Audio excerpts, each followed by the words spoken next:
Nouvelle vidéo sur Sandrine Rousseau. Et maintenant, vous connaissez le nouveau rituel. On va lire un poème sur Sandrine. Sandrine Rousseau, verte enchanteresse, ton éclat secoue l'assemblée, quelle ivresse! On t'aime, toi, l'écolo un peu louf. Tes plans farfelus, c'est la cerise en couffe. Tu rêves d'un monde bio et utopique, mais tes idées dansent en tango comique. Avec ton sourire, tu fais fondre les cœurs, même si tes discours frôlent la douce erreur. Ô Sandrine, star des délires sincères, ton grand cœur bat pour des lendemains verts. Idiote adorée, reine des maladresses, on t'adore, tu es notre folle princesse. Et du coup, qu'est-ce qui se passe aujourd'hui avec Sandrine? Elle a fait un petit débat avec Éric Dupond-Moretti. Et je pense que je trouverai pas des mots pour décrire ce qui se passe, donc on va juste écouter. Et je voudrais vous poser une dernière question. Une dernière. Le barbecue.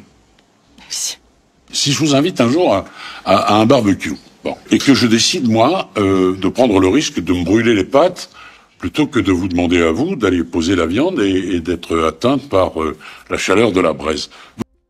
Là, grâce à ce genre de débat, je peux vous dire que la France, elle va avancer et on va régler tous nos problèmes économiques et sécuritaires, d'accord? Vous y voyez quoi? Un signe de masculinité toxique ou un peu de galanterie? Mais la galanterie, c'est de la masculinité toxique. J'y vois le fait que aujourd'hui, la consommation d'une viande rouge saignante est utilisée par les réseaux masculinistes pour se reconnaître les uns les autres. Et qu'en fait, Trump, par exemple, a commencé son ascension. Okay. Non, mais quand Trump a commencé son ascension, il y avait la manière de se retrouver autour de Trump. Je parle de vous, de mais moi, non, on s'en fout pas parce qu'en fait, c'est la même manière d'être au monde. C'est-à-dire que les soutiens de Trump se prenaient en photo devant une entrecôte saignante, devant un barbecue. Toutes les études sociologiques. Peut-être parce qu'il avait gagné et il a voulu fêter ça. Et du coup, il a fait un barbecue. Je sais pas. T'aurais voulu quoi? Qu'il fasse un laser game, un escape game, qu'ils aient la piscine, je sais pas. Logique montre que le fait de... D'ailleurs, les gilets jaunes, pendant les manifestations, ils ont fait des barbecues. C'était connu, hein, les barbecues autour des ronds-points, des gilets jaunes. Est-ce que les gilets jaunes sont des masculinistes toxiques? Je sais pas. Consommer du sang comme ça... D'accord, alors des merguez. Mais... Enfin, mais vous vraiment, rendez compte, non mais vous faites exprès en fait. C'est-à-dire que là, à un moment, moi je vous dis... Un peu de sérieux ici, on parle de vrais sujets, d'accord? Concentrez-vous un petit peu sur les vrais sujets. La consommation de viande est 2 fois plus importante chez les hommes que chez les femmes. Il y a plein de gens qui nous regardent et qui se disent, mais qu'est-ce qu'on... Il me semble que ma femme, elle mange plus de viande que moi. Moi, je préfère manger des burgers, alors que ma femme, elle se bouffe des bons gros morceaux de viande pure. Moi, ça me dérange un peu. Je préfère qu'il y ait du pain, de la sauce, de la salade, etc., des épices. Ma femme, elle, c'est un bon gros beefsteak cash, pur. Je sais pas. Est-ce que ma femme est une masculiniste toxique? Je sais pas. Ou peut-être que ça dépend des gens. Ah, je sais pas non plus. On fait de mal un samedi soir avec nos copains, nos copines, quand on se met au barbecue et qu'on fait ça pour éviter que nos compagnes, nos copines, nos amis se brûlent les doigts. Ok. Et du coup, il y a eu un autre sujet extrêmement intéressant. Je sais plus ce qu'elle dit, mais c'était stupide. Un homme déconstruit, c'est un homme qui a conscience de ses privilèges. Un homme qui a conscience que depuis tout petit, il a été élevé dans un monde qui faisait de lui quelqu'un qui était valorisé lorsqu'il était bagarreur, quelqu'un qui... J'ai envie de demander à ma mère, est-ce qu'elle était contente quand je me bagarrais? Ou est-ce qu'elle mettait des tartes? Je crois que ma mère me mettait des tartes si je me bagarrais. Qui a déjà fait une bagarre étant petit et la maman elle a dit c'est très bien.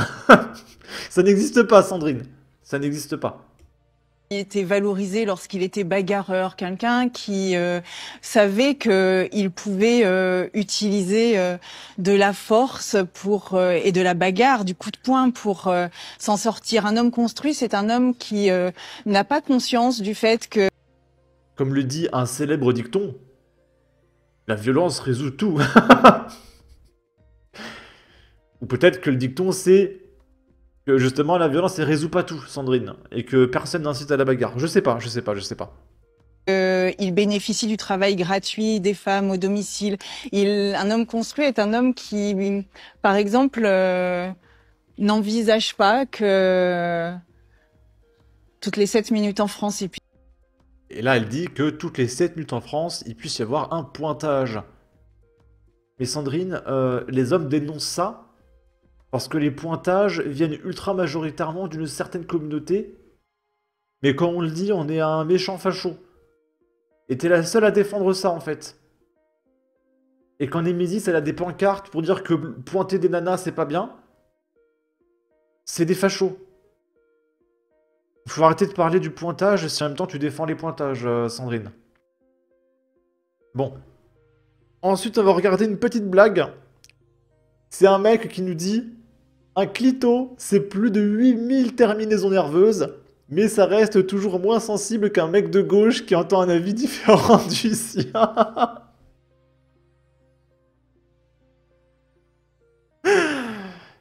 Et on va terminer avec un mariage.